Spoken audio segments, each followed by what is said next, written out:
Hello everyone, কেমন আছো সবাই? আশা করি সকলেই ভালো আছো। তো আবারও চলে এলাম একটা ব্লগ ভিডিও নিয়ে। আমার আজকের ভিডিওতে সবাইকে স্বাগত জানাই। তো আজকে সমস্তটা দিন চলে গেল, আমি কোনো ভিডিও করিনি। এখন বাজে সন্ধ্যা 7:30 মতো হবে। এখন থেকেই ভিডিওটা শুরু করলাম। তো আজ রাতে আমি রান্না করব। এই চাপিলা মাছ এনেছে, সেটা মাছটা রান্না করব। আর এই কাঁকরোলটা আমি আগের ভিডিওতেও দেখিয়েছিলাম, বের করেছিলাম ফ্রিজ থেকে পুর বানাবো বলে। তো মাটন এসছে বলে সেটা আর করা হয়নি। তো আজ আমি কি করে পুরটা বানাই সেটাই শেয়ার করব। আমি এখানে কাঁকরোলগুলোকে ভালো করে কেটে দু ভাগ করে কেটেছি। আর একটু ছুরি দিয়ে উপরটা ছেঁচে নিয়েছি। তারপর ভালো করে ধুয়ে সেদ্ধ বসিয়ে দিয়েছি। বেশি সেদ্ধ করা যাবে না, কেননা বেশি সেদ্ধ করলে কি হয়, যখন আমি বের করব ভিতরের বীজগুলো তখন ফেটে যেতে পারে। আর খেতে ভালো হয় না, কেননা এটাকে আবার বড়া ভাজা হয়, তো সেজন্য তেলের মধ্যে দেওয়ার পরও আর একটু সেদ্ধ হয়, সেজন্য বেশি ভাজতে হয় না। তো আমি একদিকে সেদ্ধ বসিয়ে দিয়েছি। আর এদিকে আমি যে আজ বেগুন দিয়ে সর্ষে বাটা দিয়ে চচ্চড়ি বানাবো চাপিলা মাছ দিয়ে, সেজন্য এদিকে বেগুনটা কেটে নিয়ে এসেছি। এখন ভালো করে ধুয়ে রেখে দেবো। আর বেগুন যদি সঙ্গে সঙ্গে ধোয়া না হয় তখন কালো হয়ে যায় বেগুনের কোষ বেরিয়ে। বেগুনটা কি হয় জানো তো, এই কেটে বেশিক্ষণ যদি জলে ভিজিয়ে রাখা হয় তখন আবার সেদ্ধ হতে চায় না, ভালো করে সেদ্ধ হয় না, বা সেদ্ধ হলে গলে যায়। আবার আমি কি করি, এই বেগুনটা কাটার পর ভালো করে ধুয়ে একটু নুন মেখে রেখে দিই। তখন কি হয়, এই রান্না করার সময় সাতলানোর সময় এই ভাজা হতে গেলে তখন ভাঙে না, গলেও না। আর যদি গলে যায় দেখতে ভালো লাগে না, খেতেও ভালো লাগে না। তো আমি বেগুনটার মধ্যে নুন মেখে রেখে দিয়েছি। আর একদিকে ভাতও বসিয়ে দিয়েছি।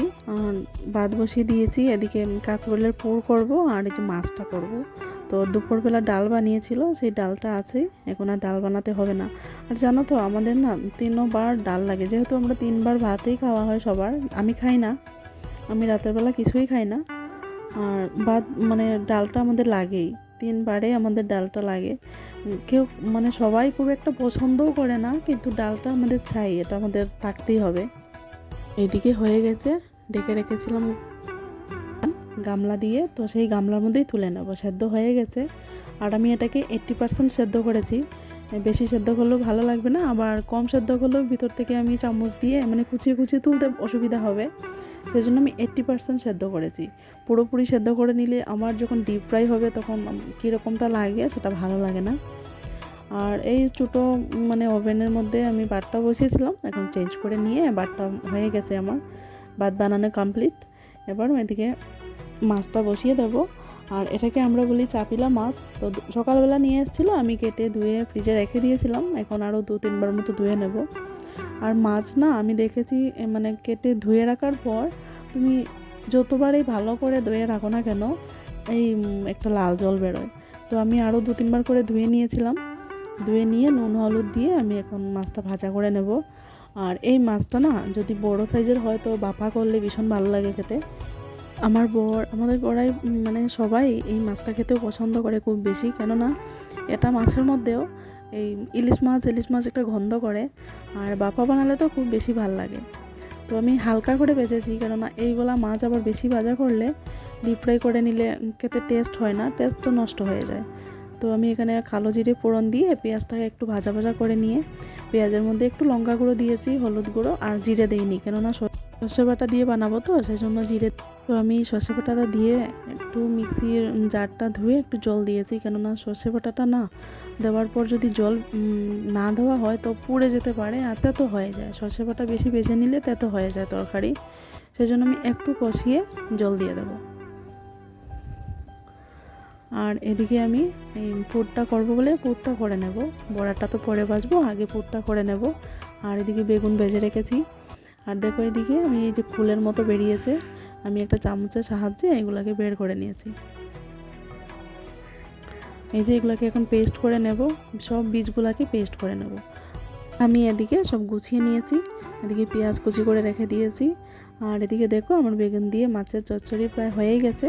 এখন একটু কাঁচা সর্ষের তেল দিয়ে নামিয়ে নেব, কেননা সর্ষে বাটা দিয়ে কিছু রান্না করলে, সর্ষে বাটা দিয়ে না এই চচ্চড়ি হোক বা বাফা হোক এরকম টাইপের কিছু রান্না করলে একটু কাঁচা সর্ষের তেল দিতে হয়, কেননা সর্ষের জাজটা সুন্দর হয়।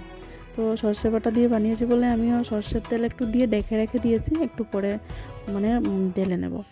আর এদিকে পুর বানাবো বলে এই যে পেঁয়াজের মধ্যে মশলাটা এই পেস্টটা করে রেখেছিলাম ভিজে, সেটা দিয়ে দিয়েছি। এখনও কিন্তু হয়নি, সেটা ভালো করে কষিয়ে নেব। আর দেখো এদিকে মাছটা কীরকম হয়েছে দেখতে বেগুন দিয়ে। আর এদিকে তো হয়েই গেছে প্রায়, এই মশলাটা করে নিয়েছি মানে পুরটা। এখন একে একে সব কাঁকরোলের মধ্যে আমি ঢুকিয়ে নেব। আর এটাই বোরিং কাজ, জানো তো। এটা না, এই কাঁকরোলের পুরটা মানে খেতে ভালো লাগে, কিন্তু সেটা করতে অনেকটা সময় লেগে যায়। আর যেহেতু আমাদের ঘরে মানুষ বেশি, লোকজন বেশি থাকার কারণে পরিমাণটা একটু বেশি লাগে, সেই জন্য একটু দেরি হয়। তো সেরকম দেরিও হয় না, আমাদের বেশি করতে হয় বলে একটু দেরি হয়। তো আমার ভালো লাগে, জানো তো, এই ভ্যারাইটিস রান্না করে, ভালো ভালো রান্না করে সবাইকে খাওয়াতে আমার ভীষণ ভালো লাগে। আর এদিকে দেখো আমি এই যে কাঁকরোল পোড় রান্না করলাম, মাছ রান্না করলাম। আমার ছেলে না এগুলো কিছুই খাবে না, ও এরকম কিছু খেতে ভালোবাসে না। তো ডিমটা খেতেও খুব একটা পছন্দ করে না। তো ওর জন্য মানে আর কিছু অপশন নেই বলে আমি ওকে অমলেট করে দেব। আর এদিকে সব আমি ঢুকিয়ে নিয়েছি, দেখো কীরকম হয়েছে বা কতটা হয়েছে দেখো তোমরা। এখন অমলেট করে আগে ছেলেকে ভাতটা দিয়ে দেবো, তারপর আমি বড়াগুলোকে ভেজে নেব। কেননা ওর খাওয়ার সময় হয়ে গেছে, সেজন্য আমি ওকে দিয়ে দেবো। আর ওর তো সকাল সকাল স্কুল আছে। এদিকে আমি বড়া ভাজবো বলে ব্যাটারটা রেডি করে নিয়েছি। আর এখন আমি ছেলের ভাতটা দিয়ে দেবো। ও অন্য কিছুই খাবে না, এই ডাল দিয়ে মেখে দেবো আর এই অমলেট দিয়ে খেয়ে নেবে। আর ওকে না আমি ছোটো ছোটো মাছ এমনিতেই দেই না, ও মাছ খেতে পছন্দও করে না, কোনো মাছ খেতে পছন্দ করে না। তবুও বড় মাছ আনলে আমি ওকে মানে জবরদস্তি করে খাওয়াই। আমারও না সব মাছ ওকে আমি মানে জোর করে খাওয়াই না, কেননা আমিও কাটা বাছতে আমার খুব মানে অসুবিধা হয়, আমি নিজেও ভালো করে পারি না। তো বড় মাছ আনলে পরে এই পেটির দিক থেকে আমি একটুখানি ওকে দেই খেতে, খাওয়া শিখবো বলে। আর ছোটো মাছ তো দেওয়ার প্রশ্নই ওঠে না, আমি দিতে আমারই ভালো লাগে না, ছোটো ছোটো কাটা বেছে খেতে পারবে না। তো রান্না আমার হয়েই গেছে। আর রান্নার পরে প্রতিদিনের কাজ যেটা, ভালো করে রান্নাঘর পরিষ্কার করা। আর আমার না এখন এই বড়াগুলা বানাতে অনেকটা সময় লেগেছে, যার কারণে আমি বেশিক্ষণ মানে ভিডিও করতে পারিনি। তো অনেকটা দেরি হয়ে গেছে বলে আর দেখাইও নি। তো বানানো কমপ্লিট আমার। আর এখন আমি আজও আমি অনেকটা দেরি করেই গ্যাস মুছছি, কেননা সবার খাওয়া কমপ্লিট, সবাই চলেও গেছে যে যার রুমে। এখন আমি রান্নাঘর পরিষ্কার করে রুমে চলে যাব। তো এখন বাজে প্রায় 10:45 মতো হবে এখন আমি এসব করে নিয়ে যাব নিজের রুমে। তো আমার আজকের ভিডিওটা কেমন লাগেছে অবশ্যই জানাবে কমেন্ট করে। ভালো লাগলে একটা কমেন্ট করবে, শেয়ার করবে, সাবস্ক্রাইব করাটা খুবই মাস্ট। তো সাবস্ক্রাইব করে আমার পাশে থেকো। চলে আসবো অন্য আরেকটা ভিডিও নিয়ে। আজকের মতো এটুকুই, সবার জন্য বাই বাই।